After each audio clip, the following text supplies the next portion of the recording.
মন্দিরে অভিষেক হবে রামের বিগ্রহের, তাই নতুন রূপে সেজে উঠেছে অযোধ্যা নগরী। সামনেই সেই মহেন্দ্রক্ষণ, শেষ মুহূর্তের প্রস্তুতি একেবারে তুঙ্গে। এক কথায় দেশ জুড়ে সাজো সাজো রব।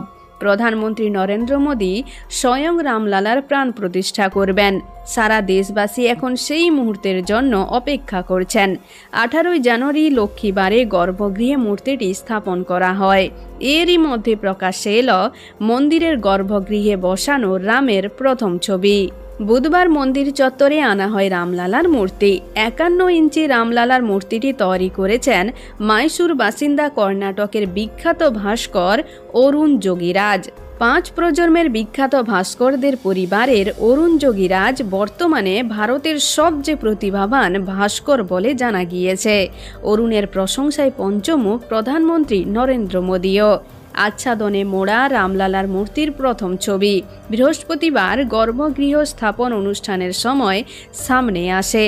তার ছবি দেশবাসীর সঙ্গে ভাগ করে নিয়েছেন বিশ্ব হিন্দু পরিষদের মিডিয়া ইনচার্জ শরদ শর্মা।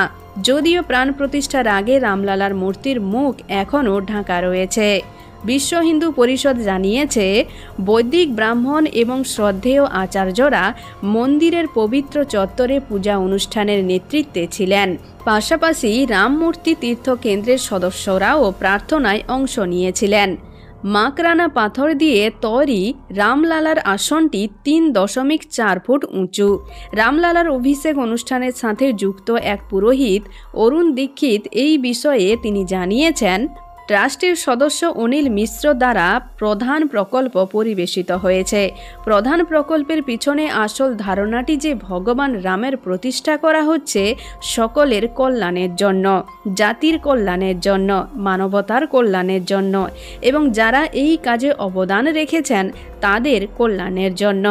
22 জানুয়ারি রাম মন্দিরের উদ্বোধন করবেন নরেন্দ্র মোদী। উপস্থিতিতে জমকালো উদ্বোধনী অনুষ্ঠানের সাক্ষী থাকতে ইতিমধ্যেই দেশের নানা প্রান্ত থেকে ভক্তরা অযোধ্যায় এসে জড়ো হতে শুরু করেছেন। 22 জানুয়ারি অনুষ্ঠানের পরদিনই মন্দিরটি জনসাধারণের জন্য খুলে দেওয়া হবে বলে জানা গিয়েছে। এখনই পর্যন্ত, আবারও দেখা হচ্ছে পরবর্তী ভিডিওতে। রাধে রাধে।